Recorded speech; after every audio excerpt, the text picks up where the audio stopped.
Breaking news है आवाज़ share कंदासीं। पीपी चेयरमैन बिलावल भुट्टो ज़रदारी मॉडल टाउन सानहे जे ज़िम्मेवारनि खे सज़ा ॾियण जो मुतालबो करे छॾियो आहे। आवाज़ ख़बर शेयर कंदासीं। ब्रेकिंग न्यूज़ आहे बिलावल भुट्टो ज़रदारी जो चवणु आहे त मॉडल टाउन सानहे जी जांच थियणु घुरिजे जेका अञा ताईं न थी सघी आहे। मॉडल टाउन में गोलियुनि जा निशान अॼु बि मौजूदु आहिनि। आवाज़ ख़बर शेयर कंदासीं। ब्रेकिंग न्यूज़ आहे पीपी चेयरमैन बिलावल भुट्टो ज़रदारी मॉडल टाउन सानहे जे ज़िम्मेवारनि खे सज़ा ॾियण जो मुतालबो करे छॾियो। बिलावल भुट्टो ज़रदारी जो चवणु आहे त मॉडल टाउन सानहे जी जांच थियणु घुरिजे जेका अञा ताईं न थी सघी आहे।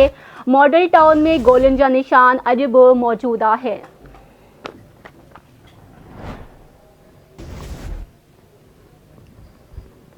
आवाज़ ख़बर शेयर कंदासीं। हुन चयो आहे त पीटीआई जे चूंड निशान बाबति मामिलो हिकु ॿिनि ॾींहंनि जी ॻाल्हि आहे। ख़बर पइजी वेंदी।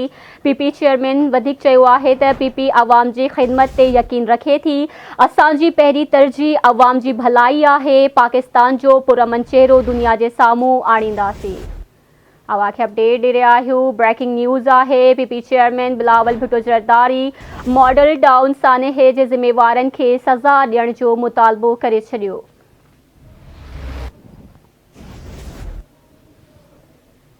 आवाज़ ख़बर शेयर कंदासीं। पीपी चेयरमैन चयो आहे त मॉडल टाउन सानहे जी जांच थियणु घुरिजे जेका अञा ताईं न थी सघी आहे। मॉडल टाउन सानहे में गोलियुनि जा निशान अॼु बि मौजूदु आहिनि।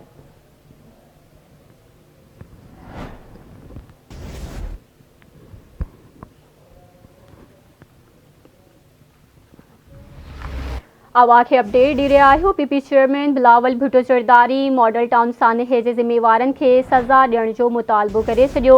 हुन चयो आहे त पीटीआई जी चूंड निशान बाबति मामिलो हिकु ॿिनि ॾींहंनि जी ॻाल्हि आहे। ख़बर पइजी वेंदी।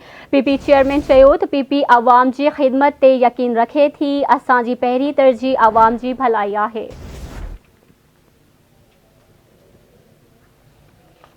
अहम ख़बर आहे आवाज़ शेयर कंदासीं। पीपी चेयरमैन बिलावल भुट्टो ज़रदारी मॉडल टाउन सानहे जे ज़िम्मेवारनि खे सज़ा ॾियण जो मुतालबो करे छॾियो आहे।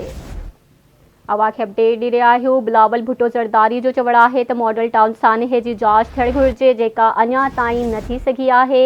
आवाज़ ख़बर शेयर कंदासीं। पीपी चेयरमैन चयो त पीपी अवाम जी ख़िदमत ते यकीन रखे थी। असांजी पहिरीं तरजीह अवाम जी भलाई आहे। पाकिस्तान जो पुरअमन चेहरो दुनिया जे साम्हूं आणींदासीं।